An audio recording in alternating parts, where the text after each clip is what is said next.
Hey everyone, I'm back, and today we're going to be talking about Star Trek Generations. And this movie came out in 1994, and it's the beginning of a new era for this franchise because this is the first movie where we get the Next Generation cast. And we do get the original cast for the opening scene, but that's about it. And it was nice to see them. That's one positive that I have for this movie, and there were elements that I did like about it, and some interesting ideas. I like the new characters that were introduced in this film. Like Data, I kind of liked, and overall, the characters I feel were established pretty well. The visual effects overall looked pretty good, especially with it being newer, and I liked the comedic beats for the most part. I found them to be successful, and they hit pretty well. The acting's good. I like the new cast. Patrick Stewart did a great job in this movie. My favorite parts about this movie, in terms of the story, is when the movie does not focus on the plot, and it's more about setting up these characters and developing them and giving them their own subplot, and that stuff was interesting, but the actual plot for this movie I just didn't really care for. I didn't really care for the villains of the movie.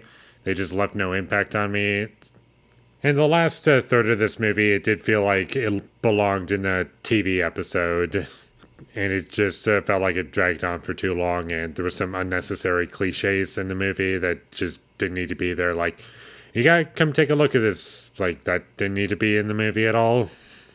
And the worst part about this movie, for me personally, is that this is just one of those movies where there's simply nothing to talk about. You can talk about some things here and there, some plot points and some character moments, but overall, it's just average. And that's just not what I would have liked this movie to be. I would have preferred it to be good and for there to be a lot to say about it, but as is, it's just kind of in the middle. Fine, inoffensive. I wasn't super bored by it, but it's just one of those things where, like, I was entertained by this, and we move on to the next scene. Okay, I wasn't really entertained all that much by this. Move on to the next scene. Got some interesting ideas, and that's the whole movie, really. Like, I was half into it, half not into it. It wasn't every other scene where I was into it, and same thing for every other scene where I was not into it. It was just like, I just don't feel as though I'm getting much out of the experience, is what I'm trying to say. And because of that, it really just drags everything down for me.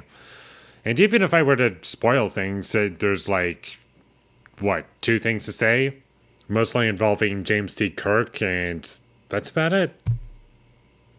Couldn't really add much to the conversation. It's a kind of dull film that I didn't regret watching, but at the same time, I did not need to see. I would have preferred this to be just a few TV episodes, and that would have been much better for me, because I just didn't feel as though this movie justified its runtime. Despite me not being all that bored, it just didn't feel like it was necessary to exist, for the most part. So unfortunately, I'll never watch this movie again. It was fine, and that's about all I have to say about it. I'll never watch Star Trek Generations again. It was okay. If you want to watch it, you can, I guess.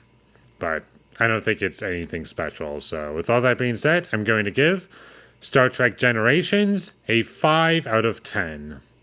Thank you for watching my videos. As always, if you enjoyed this review, be sure to leave a like and comment down below your thoughts of Star Trek Generations, and my social media links. They will all be in the description, so follow me there.